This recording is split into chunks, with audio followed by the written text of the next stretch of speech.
Assalamualaikum warahmatullahi wabarakatuh. I am Indah Mutmainah. I will explain about developing electronic materials for language teaching. The term of electronic materials refers to material that has been digitally processed so that the user is able to access through a single source, usually a computer. Most of the programs and materials have used electronic technology to develop traditional literacy. But a new generation of students already in the education system has grown up with computers.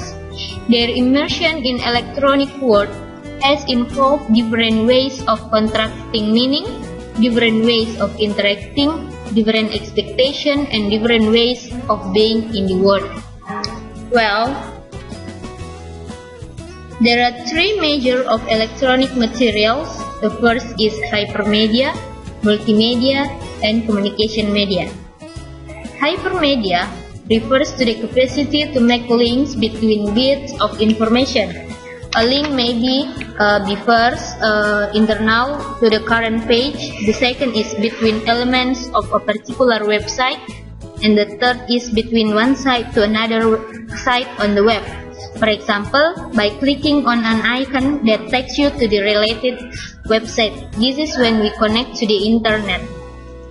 The second is multimedia. Multimedia refers to the media and content that use a combination of different content forms. There are several varieties of the element of media. They are static text, animated text, sound, voice, still graphic that include photos, illustration, diagrams, icons, map, animated graphics, and the last is video. And then the third is communication media.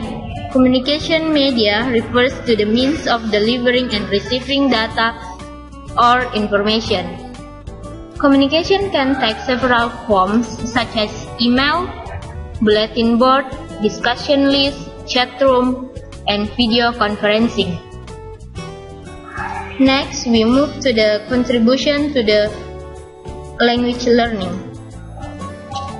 There are three contributions of electronic material to the language learning. The first is enhancing reading through electronic media. The second is making reading easier. And the last is enhancing writing through electronic media. Well, enhancing reading through electronic media. This includes practicing lower level skills, means that the electronic media materials can help the student who are in lower level skills. For example, when we are typing in Microsoft Word and then we type incorrect word, it will appear red line under the word. So we can click on the cursor in the right button and choose the correct word. Stanovic 1993 and Adams 1990 state that one thing that computers can do well is to help develop automaticity. When readers automatically recognize the majority of frequently used words without resorting to phonic analysis or contextual information, thus freeing up their ability to give attention to higher level skills such as inferencing and evaluating. Computers also can be used to provide the more intentional, intensive vocabulary practice needed by second language learner. There is a program namely Chavoga. Chavoga is a computer-assisted vocabulary acquisition program. It is a program that helps the learner systematically through the various stages by exposing them to carefully selected second language material, which illustrates important features of the new word. The second is making reading easier. There are three important things in this part. The first is on-the-spot help. The second is supporting comprehension, and the third is developing comprehension strategies. On-the-spot help means that, for example, if we put the cursor in the specific word, I mean that the new word for us, it is automatically show us the translation of the word.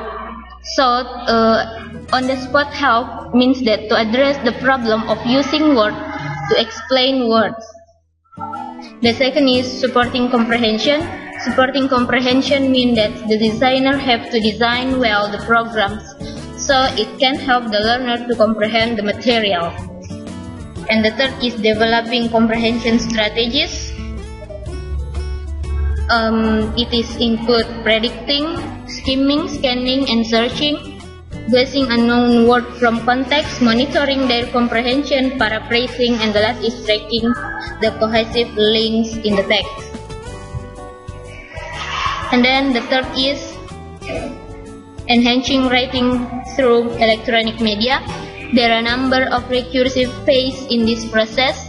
First is modeling the genre. Second is demonstrating the process. Third is brainstorming and researching. Fourth is drafting. Fifth is conferencing and revising. And the last is editing. Okay, now we move to the